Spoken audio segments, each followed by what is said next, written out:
Hey everyone, Natalia here, and welcome to another episode of What is Happening.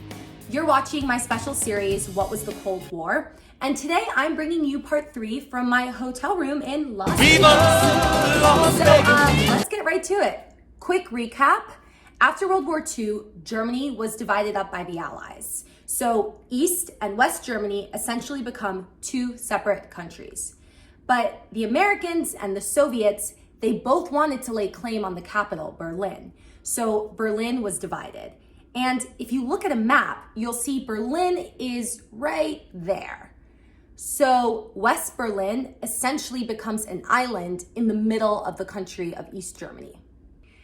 In the West, an American-style free market, open democracy was established, and the East became part of the Soviet Union's communist system. In the first 2 decades since the split, almost 4 million people walked across the border from the East to the West. Most of these people, they were doctors, teachers, engineers, and they were basically just looking for jobs. See, this brain drain was a huge problem for an already weak economy.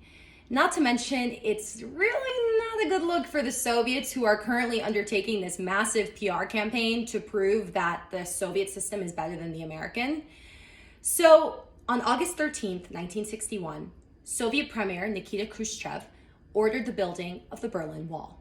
Within 2 weeks, West Berlin was completely encircled by a barbed wire and concrete wall that cut it off from the rest of the country. So the wall's effectiveness is kind of a mixed bag. See, on the one hand, making it harder to travel obviously did solve the problem of immigration, and the economy of East Germany actually did improve, although it never reached the levels of the West.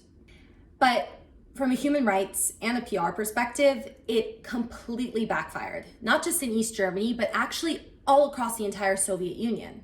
The wall itself became a global symbol of tyranny and oppression that was associated directly with the communist system. Images of people trying to jump across the wall and escape and being shot by border patrol, they shocked and horrified the world. East Germany effectively became a police state, with the Stasi, East Germany's secret police and intelligence agency, running mass surveillance and infiltrating every single aspect of daily life in East Germany. So the wall stayed in place from 1969 to 1989, and it came down as suddenly and anticlimactically as it went up.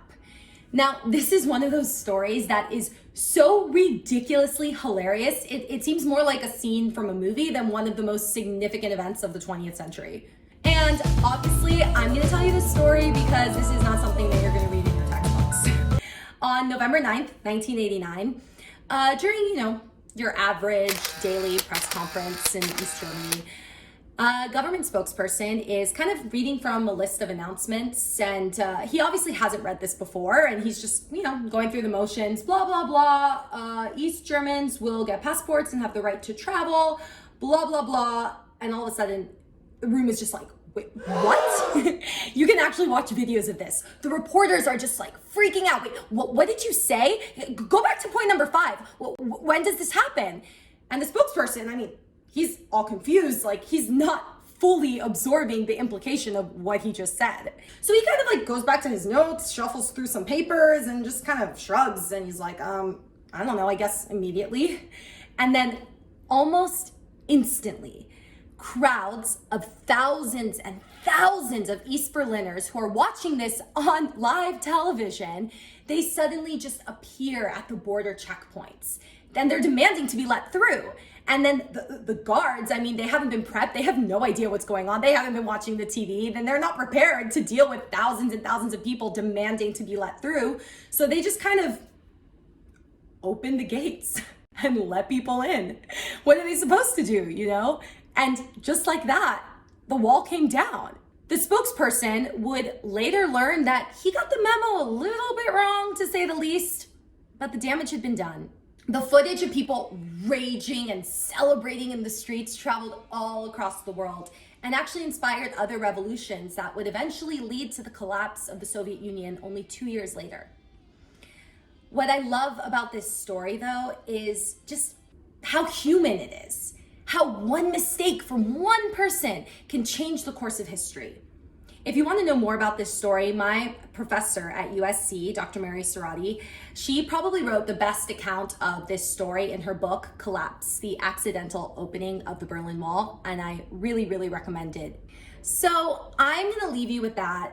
I know I said that I would do this in 3 parts, but I just felt like the Berlin Wall deserved its own episode, and you guys deserve a proper wrap up to this series and to know how this story kind of sort of ends. So stay tuned for the final part, I promise, of the Cold War series, Endgame. See you next week.